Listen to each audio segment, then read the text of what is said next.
back to Second Opinion. I'm Eli Stokols in Washington. I'm joined by Dr. Patrick Soon-Shiong, the executive chairman of the Los Angeles Times. Dr. Soon-Shiong is a surgeon and scientist who has spent his career studying the immune system in order to fight cancer and infectious disease. He is also the chairman and CEO of the biotech company NantWorks and the owner or investor in other companies researching treatments for COVID-19. Tonight, in our sixth episode of this series, we look at a story that has dominated the 2020 race for president in these critical final remaining weeks: President Trump's coronavirus infection. His diagnosis has added even more uncertainty and drama to an already wild election cycle. More than 24 members of the Trump White House have also tested positive, and the president, trailing Joe Biden in the polls, was forced off the campaign trail for more than a week. His illness also raising questions about what information the American people are entitled to have about the health of their leader, and whether the Trump White House has gone too far misleading the public about how serious Trump's illness really is. For more on this, we'll be joined by a noted presidential historian as well as a former White House physician. But first, it may not surprise you that the Trump White House isn't the first to control information about the health of the president, confusing and even misleading the American public. There is, in fact, a long tradition on this front. Let's take a look.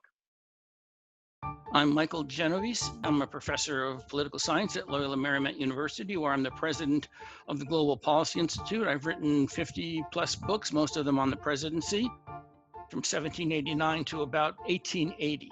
In that period, the presumption was that the press didn't talk about presidential health, and the public seemed relatively uninterested. In 1893, with President Grover Cleveland, this is the period in which lying begins. Cleveland had jaw cancer. They kept it a secret. He had jaw cancer. They put him on a yacht, operated on him out to sea, so they could honestly say that the president of the United States has not been operated on in the US. And so all that summer, Cleveland spent time recuperating in Cape Cod, incognito. People started saying, what's going on? Where's the president? And that's when the cover-ups and the lies began. When Woodrow Wilson was sick, it was the time when the American presidency becomes a centerpiece of international politics. Wilson himself, because of the force of his personality and the power of his ideas, was the central figure in the Treaty of Versailles. So he became the first truly international big star.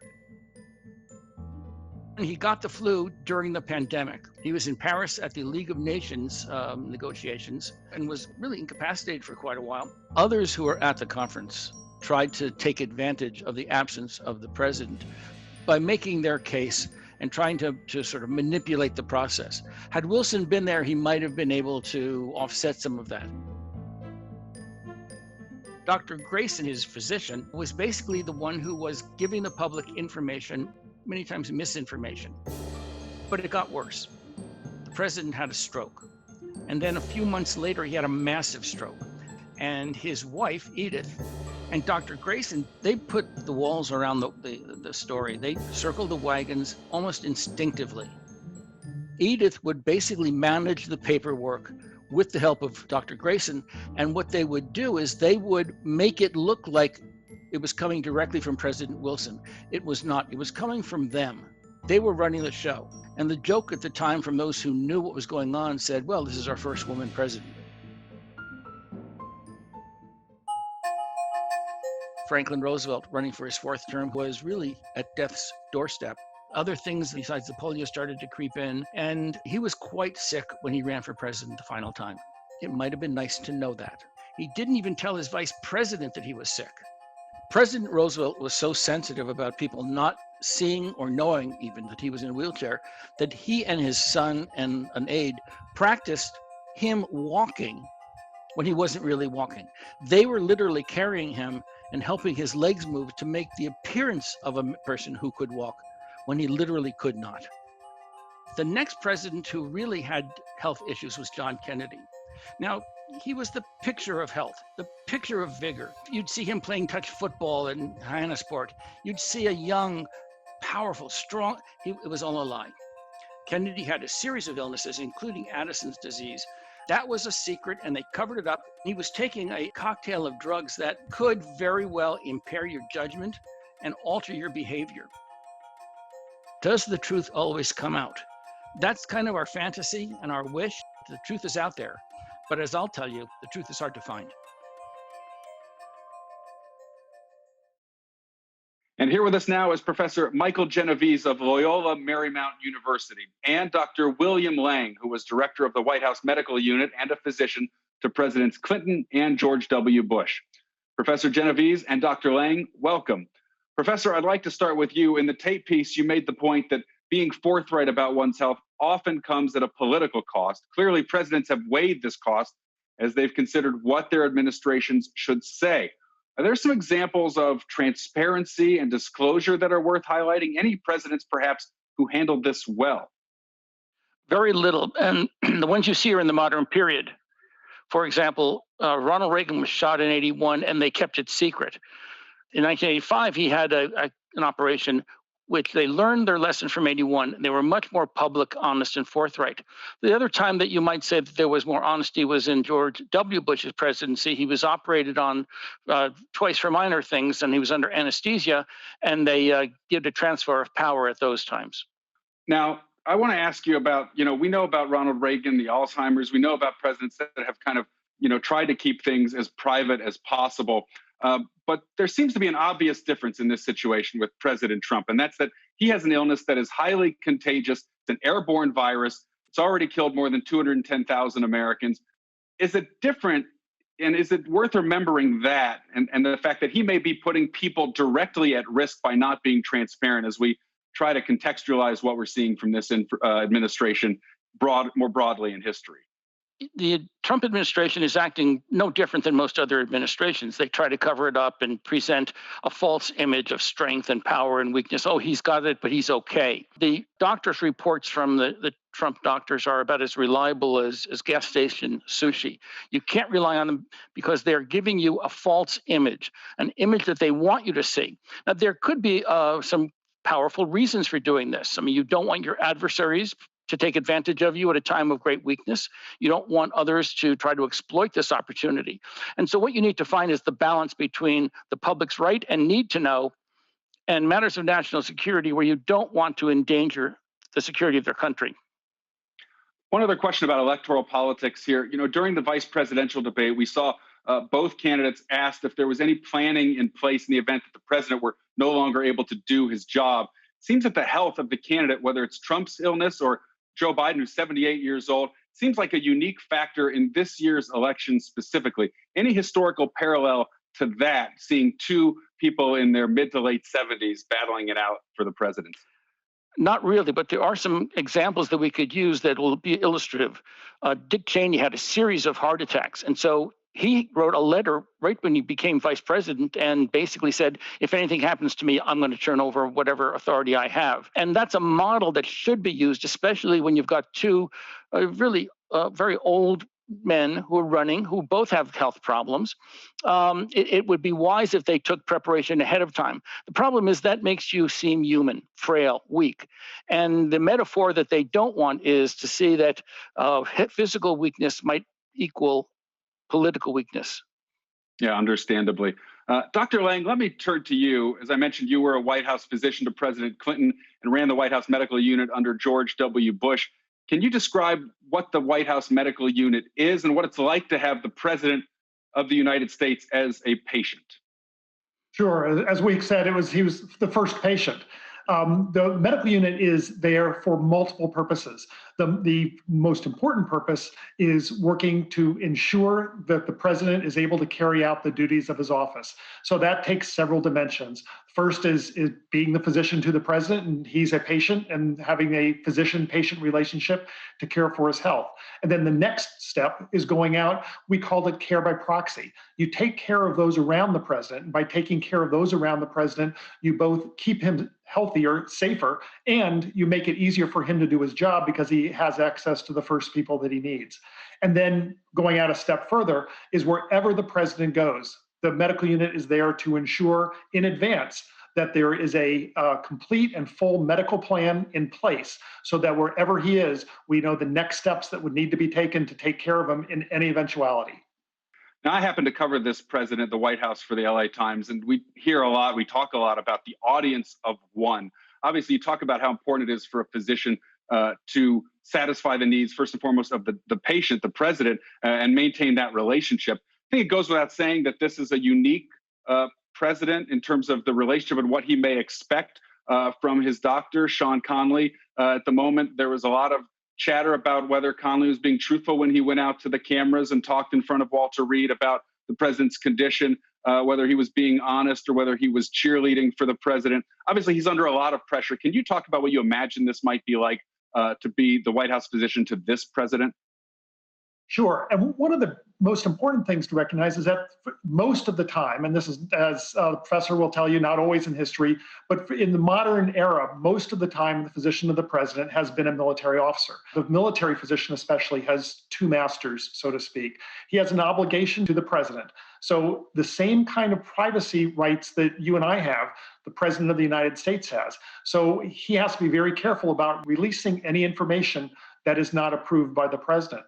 At the same time, he has an obligation, an ethical obligation as a physician, that anything he says needs to be truthful. So he has to balance those. And then the third obligation that the physician has to recognize, it's not his obligation, but he has to recognize, is there is some obligation somewhere along the line to the American people, that the American people have the information that they need to decide that their president is fully capable, health-wise, of doing his duty. It's obviously quite a balancing act. When President Trump returned to the White House from Walter Reed, that meant the White House medical unit became his first line of treatment moving forward. And Dr. Lang, I wonder if you could just take us inside the building for a minute, describe how the medical unit might be prepared to deal with the president who has the coronavirus inside the residence. Well, the medical people say the medical unit are thinking of a place. The medical unit was really, it's an organization. The White House medical unit is comprised of physicians, nurses, physician assistants, and support personnel from across the uniformed services. It has nurses then who are almost always critical care nurses and are very well trained in dealing with the monitoring and care of everybody from a minor cold to an acute illness. So that's the medical unit at the White House. That's really interesting. Dr. Soon-Shiong, did you have a question for Dr. Lang before we wrap up? Yeah, Bill, it was really interesting for me to hear. I think the public would really want to understand what a medical unit, because the president, this is a very unusual disease, as you know. You can go from being well rapidly and acutely to being in distress. So the question I really have for you is, when you say that it's actually not a physical unit but an organization, would it be and could it be in this medical unit equivalent to that of an ICU where you have intensivists, a ventilator, and this disease also gives you pulmonary problems and vascular problems and urgent. Is it set up in that way such that the president could have that kind of almost acute emergency care? Well, let's look back at what happened last Friday. The president, because they were concerned about the direction things could possibly be going, rather than rely on what they could do within the facilities at the White House, they decided it was better to go to Walter Reed, where it was purpose-built intensive care. So really, well, yes, the White House can, through the use of the small equipment that even today you see in an ICU, the actual equipment itself is much smaller than it was when you and I were in training. So that while they can bring that to bear, typically what they would do is be very closely monitoring the patient, monitoring the president, which you can do fairly easily. Its access becomes the most important, and that's one of the things the medical unit has. And then if things were to start to go in a concerning direction, in all likelihood, rather than try to stay in play, as the saying goes, they would take the president back to Walter Reed. Yeah, I think one of the questions, and this because it's a respiratory disease, as you know, in hospitals, ICUs, you could have negative control isolation rooms. I assume then, from what you're telling us, that there's no negative control from an air conditioning in terms of viral contamination through the air conditioning. Actually, I think the whole ventilation structure of the White House would probably be considered operational issues that I probably shouldn't discuss. I'm certainly not an expert on those. There are certain things that just can't be talked about from operational reasons. Dr. Pat, I appreciate you trying. You would have been getting me a lot of good information about what's actually happening in the White House. So I appreciate you making that effort with our guests. And I just want to thank Michael Genovese, Global Policy Institute President at Loyola Marymount University, and Dr. William Lang, former director of the White House Medical Unit. Thank you both for joining us and enlightening us. Really a fascinating discussion. Thank you. Thank you. Okay, we're going to turn now to some more details about President Trump's illness. It may never be clear exactly when or how he was infected. The White House still refuses to say when the president last tested negative for the coronavirus. But it's clear that this has spread quickly and widely across the president's inner circle and throughout the West Wing. Dr. Patrick Soon-Shiong, we're going to talk a little more about why this has affected so many people around the president and what the facts are surrounding Trump's course of treatment and what they suggest perhaps about his illness. But first, a quick recap of the events that led to the hospitalization of the president with the coronavirus. Saturday, September 26th, President Trump and the First Lady host a ceremony for Supreme Court nominee Amy Coney Barrett. That evening, the president travels to Pennsylvania for a campaign rally. Sunday, September 27th. The day starts off with a round of golf at the Trump National Golf Club in Sterling, Virginia, followed by a reception for Gold Star families. Former New Jersey Governor Chris Christie attends debate preps that day, along with White House aides. Monday, September 28th. The president is back in the Rose Garden for a coronavirus test kit announcement. Tuesday, September 29th. The president and his family and aides, including Hope Hicks, travel to Cleveland for the presidential debate. It's later revealed they arrived too late to take a rapid coronavirus test on site. Wednesday, September 30th.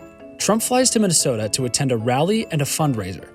Hope Hicks reportedly doesn't feel well and self-isolates on Air Force One.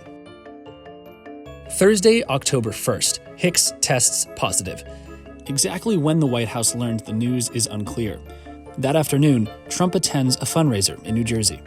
That day, he takes a rapid coronavirus test. It's later revealed the results are positive. He takes a second, more thorough test that evening. Friday, October 2nd at 12:45 a.m. Eastern Time, Trump tweets he and the First Lady have tested positive for COVID-19. Friday afternoon, the president's physician, Dr. Sean Conley, says in a White House memo that Trump has received a single 8-gram dose of drug maker Regeneron's polyclonal antibody cocktail. We also learn the president has taken zinc, vitamin D, famotidine, melatonin, and a daily aspirin. That evening, President Trump is flown to Walter Reed National Military Medical Center. Soon after, the White House discloses that Trump has also been treated with the experimental drug remdesivir. Saturday, October 3rd, Chris Christie and Senator Ron Johnson announce they've tested positive too. Johnson becomes the third senator to contract the virus that week. Dr. Conley, the White House physician, reports Trump is doing well and has been fever-free for the past 24 hours.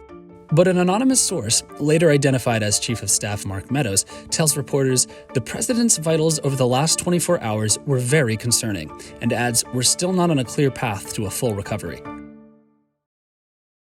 Sunday, October 4th, White House aide Nick Luna tests positive.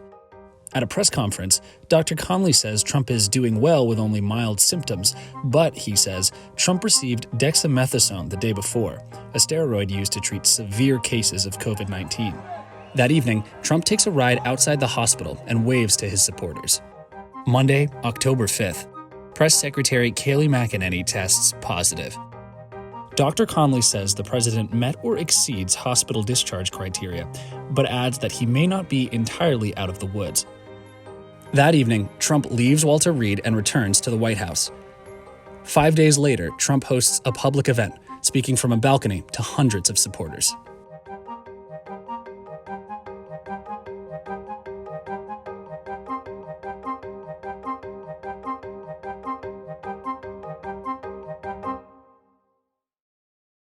That week has been a long month.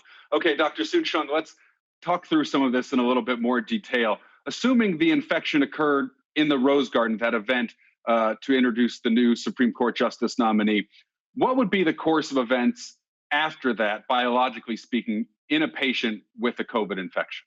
Eli, let me go to the board and try and identify for the audience what a normal course, or at least what we now learn as science. If I could have the first slide of the course. And as you could see from this sneeze video, 20 feet is where the air particles can go. So it's not too surprising, even in the outdoors of the Rose Garden, that potential infection can occur, because these particles stay in the air for a long time.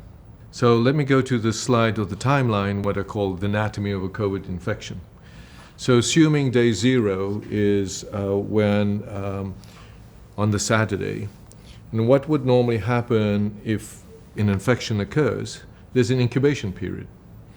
And that incubation period can go up to 7 days or maybe 3 days. When I say incubation period, what's happening during this incubation period is the viruses are beginning to grow in your mouth, nose, and lungs. And then during this incubation period, you could be symptomatic or asymptomatic. And once the viral load is of sufficient number, if you're going to be symptomatic, and I'll put that in red, it could occur anywhere along this path. And if you're asymptomatic, it could occur any along this path. And what's even concerning, you could always be asymptomatic. That's what's so different about this virus, is that you could be infectious and asymptomatic and have what we call a viral load, which could spread. So by Sunday, if the patient was infected, by Tuesday, the patient could still be asymptomatic, and I think the president had the debate at that point in time. And as you heard with Hope Hicks, around this day became symptomatic. By Thursday, the president came sufficiently symptomatic that the patient then was taken to Walter Reed. What happens then would be, if we'll speak to the next slide, and we'll come back to this slide, is the virus sufficiently infective that it's now taken over some areas of the lungs?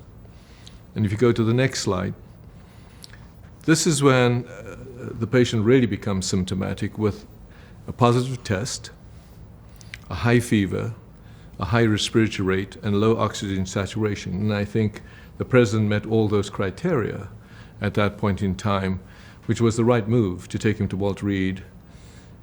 We don't know about the chest X-ray, or whether it was pneumonia or CAT scan, whether there's fibrosis at that point in time. So let's go back to the timeline. So the anatomy of this timeline then, assuming Saturday was a point of infection, by Thursday, the president had symptoms. Now the question is, I think it's curiosity with regard to when was he tested negative. Well, I think it's really important to recognize the difference between a rapid test and a PCR test. And this is all about viral load, meaning that if you have a low viral load, you can indeed have a negative test, even though there's virus present. So the rapid test could give what we call, unfortunately, false negatives. And the PCR test, which is much more sensitive, could then start getting positive very earlier on. And so until a point where the viral load is sufficient, where both tests are positive. We don't really have the information of when this occurred, but at some point, both tests becomes positive. And this is all indicative of the viral load. It's hard to know what the tests, because they have not been transparent about whether he was being tested regularly, when his last negative test was. But based on the course of the president's disease and the treatment that we know he received, because he has talked a lot about that, could you comment on what that may tell us and the rationale for that kind of treatment, given the symptoms that is typically treated with the drugs that this president took? So the president was admitted to Walter Reed around that time frame. the Friday, Saturday, and Sunday, and was discharged and went back to the White House.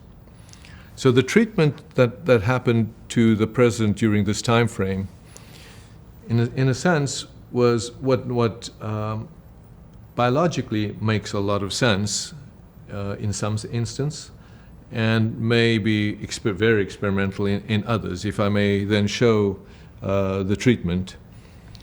So the president had three forms of treatment. The president had an antibody cocktail, the Regeneron antibody cocktail.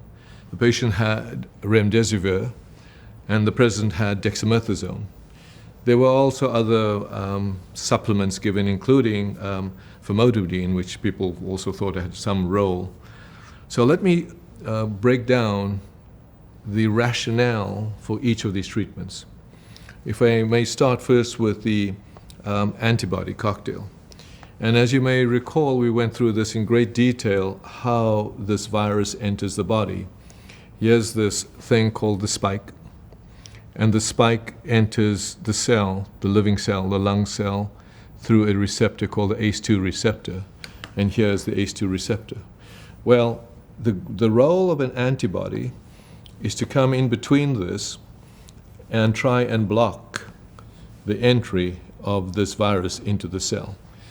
So the president had 8 grams of this antibody. Unfortunately, you're already infected, but the value of this is as you get infected, these viruses grow and they go into other cells. So reducing viral load is a rational approach to give this antibody early. The next step, next slide, is as the viruses enter the body, they replicate and grow, and this machinery could be blocked by remdesivir. So here's another way of giving a way of reducing the viral load. So this is all about viral load reduction, and that's really important with regard not only to symptoms, but the progression into severe disease. So I think both treatments were not unreasonable, and I believe very much, even in cancer, to give treatments as early as possible so that you can actually reduce the infection. The third form of treatment, next slide, however, was a little bit controversial in my mind, the dexamethasone. So what dexamethasone has been shown to be effective is when the lungs are so affected that the inflammation of your own body, your own immune system is taking over, so you need to block it with dexamethasone. But what that does, it starts tamping down your immune system. So my concern, from a scientist's perspective, if you tamp down the immune system early on, you have actually short-circuited your ability to have memory, immune memory. So while you may have antibodies from the Regeneron antibodies, or your remdesivir has reduced the viral load, you've not given your human body, your own immune system, a chance to generate T cells or even antibody memory. So my concern about giving dexamethasone in this early phase is you may feel better because you've taken away the inflammation, but it actually kills the T cells. But nonetheless, these are the 3 treatments the president had received. Well, and I suppose it's fair to assume, just from the fact that he was hospitalized in the first place, the first lady who tested positive along with the president remained in the residence the whole time. Fair to say that pretty clear that he was having some severe symptoms, as Chief of Staff Mark Meadows said at one point, as the president has told us after being released from the hospital, that, yeah, he wasn't feeling very good when he first went in. Yeah, it's hard to know without really looking at the data. There is some evidence that his PO2 dropped below 94. Whether then, in fact, he had equivalent what we call a cytokine storm, was it at that stage of disease, or was he in the moderate phase rather than severe phase? So, Eli, it's impossible without the data to really know that. I can say, though, that I think the best time for dexamethasone is really only when you're at the severe phase, people are usually on ventilators when they get dexamethasone. That makes sense. You've probably heard the president has been talking in recent days about how he's cured now. And of all the medications, he's really been the most excited about Regeneron, telling the country that everybody's going to be able to access it soon. Not sure if that's true, but the president's been excited about that. I'd like you to comment a little bit on the idea that you can just get better from this, walk away with no consequences. I mean, I like you can remember back just a couple episodes when we talked to some people who were long haulers who have had symptoms from this for months. Can you talk about the president going out there and trying to give people the impression that, look, this is no big deal when you get this virus. I beat it, so can you. Well, look, I think we around here today with regard to the president's illness on day 13. From a perspective of viral load, if you're at that severity requiring dexamethasone, the recommendation is you really stay in quarantine until day 20 before the viral load is actually such at the level that you are non-infective. You should actually have 2 negative PCR tests, and then I think it'd be safe to say that you're not infectious. That's step 1. Are you still infectious? Step 2, if you go to the next slide, and I think we just had this episode with Dr. Carlos Cordon, who completed over 100 autopsies in patients with COVID. Unfortunately, 200,000 people have died. We are just learning about this disease. This disease is like cancer. The virus pops into every cell. You get vasculitis, meaning every blood vessel in your body has this ACE2 receptor. As you could see, it affects the heart. You can have heart muscle. It affects the brain. You have blood vessels in the brain. It creates microthrombi. It affects the kidneys. It affects the lungs. So I think that is something we should, from a public perspective, be aware. This is a disease with great sequelae. This is a disease with sequelae which we still begin to learn. This affects the young, it affects the old. Unfortunately, the old is high death rate, but in the young, even the youngest athletes will have long-term sequelae, which is very hard for us to understand because of these microthrombi. You have inflammation of the blood vessels called vasculitis throughout the body. So no, I don't think the monoclonal antibodies is a cure. It definitely is an opportunity to reduce the symptoms and increase the recovery. But the recovery, unfortunately, with this disease, I believe, is a chronic sequelae. So we have the president comparing this again, as he did in March, the coronavirus, comparing it to the flu. And we have you, as you have on multiple episodes of Second Opinion, likening it more to cancer. Quite a discrepancy. Before we finish, just in terms of underlining what we've said for our audience here, what lessons do you think ought to be drawn from this episode here at a clinical level, and as we think about the president's care, and also at a public health level? What's the most important for people to take away? Look, I think the fact there's over 30 people in one cluster was infected is for us to really understand how infectious this is. This virus is 20 times more infective than the first SARS-CoV. This virus is adapted as an intelligent machine. The droplets that's in the air last for a long time. So masking is so critical. Social distancing is so critical. Washing your hands is so critical. Not being close in close environments with each other is so critical. We will get over this once not only we understand more about the disease, but once this vaccine is out. And that's going to take its time. So what we've learned from this is that this virus, as well protected as the president of our country has been, attacks and can attack at any place, anywhere, at any time. And we should really have an opportunity to understand that, because we're all responsible for each other. That we can stop this by understanding that we're all responsible for each other. Yeah, it's important. We have all been individually and certainly as a country just humbled by this virus and what has happened, the fact that we still don't have it under control, the president himself included. And I think that's really important advice for the public to just be humble about this, about what we don't know, and to take your health precautions very seriously. Dr. Soon-Shiong in Los Angeles again tonight, thank you very much for all the information, for being part of this discussion. And that is it for our 6th edition of Second Opinion, our in-depth look at matters of health, science, and technology. I'm Eli Stokols in Washington. Until next time, goodbye.